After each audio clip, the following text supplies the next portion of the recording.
שמעו, יש לי רעיון ענק לאנימה. כזה על בית ספר של היפניות, שכל הכוס בחוץ שלהם, כל החצאי זה, והתחת בחוץ, הכל בחוץ. ואני מדגדג להם פה, מדגדג להם שם.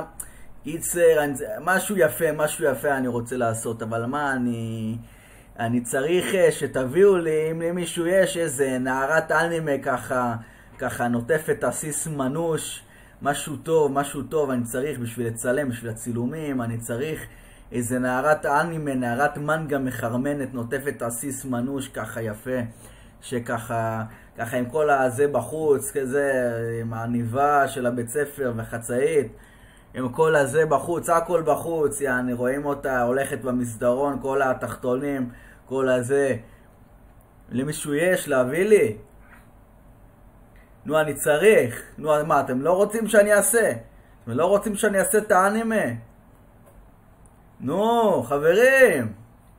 באמת.